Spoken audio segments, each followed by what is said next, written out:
Clock hash midnight to 045. Hook, the woman who dared an empire script. The British army surrounded the royal palace. Cannons pointed. Soldiers waited. And at the center stood a woman, wrapped in gold and red cloth, holding a rifle. Her voice cut through the fear. If you, the men of Ashanti, will not fight, then we the women will.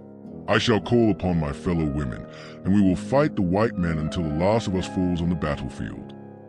Her name was Yaa Asantewaa, the queen who defied an empire. In the lush forest of what is now Ghana, there once stood a kingdom of immense wealth and power, the Ashanti Empire.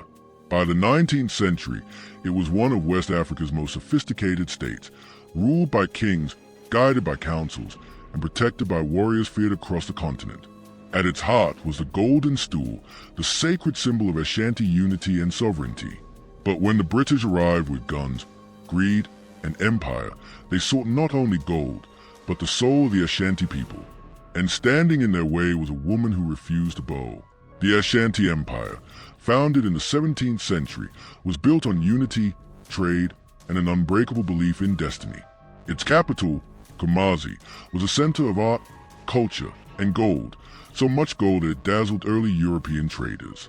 The Golden Stool, believed to have descended from the heavens in 1701, represented the soul of the nation. No one, not even the king, sat upon it. But in the late 1800s, the British were expanding their colonial reach. They had already conquered coastal territories and declared the Gold Coast British Protectorate. The Ashanti, proud and independent, resisted, leading to a series of wars between 1824 and 1896. After the British exiled King Prempeh I in 1896, the empire's heart was broken. It was in that vacuum that a new leader emerged, not a king, but a Queen Mother.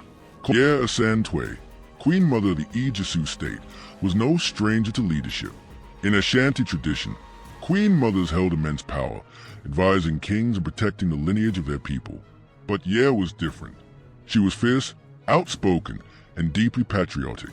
When British Governor Frederick Hodgson demanded the Golden Stool be surrendered so he could sit upon it, a symbol of total domination, the Ashanti chiefs hesitated. To touch or even see the stool was sacred. But fear and division gripped the council. Then Yaa Asantewaa rose. Her eyes burned with defiance as she declared, "How can a proud and brave people like the Ashanti sit back and watch their king taken away and their stool desecrated by white men?" Her voice thundered through history. In that moment, she took command, leading the War of the Golden Stool in 1900. In March 1900, the Ashanti rose. Villages rallied under Yaa Asantewaa's command, men and women, young and old, armed with muskets, spears, and courage. They laid siege to the British fort in Kumasi, trapping hundreds of colonial soldiers for months. The British called it rebellion. The Ashanti called it survival. For nearly 6 months, the war raged across the forests and hills. Yaa Asantewaa, though in her 60s, coordinated attacks, inspired fighters, and outmaneuvered British patrols. But the empire was vast and merciless.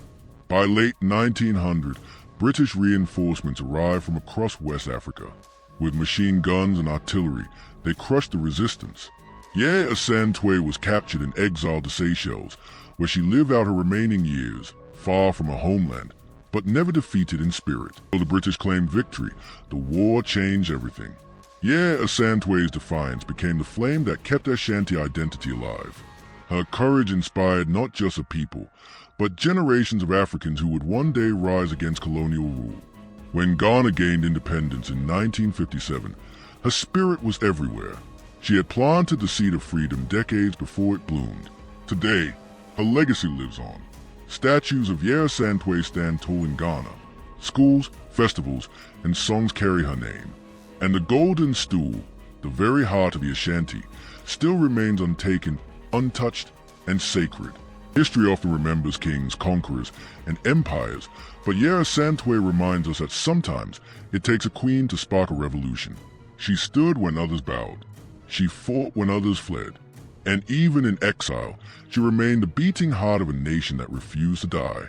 More than a warrior, she was a symbol, a mother of freedom, a queen who turned defiance into destiny.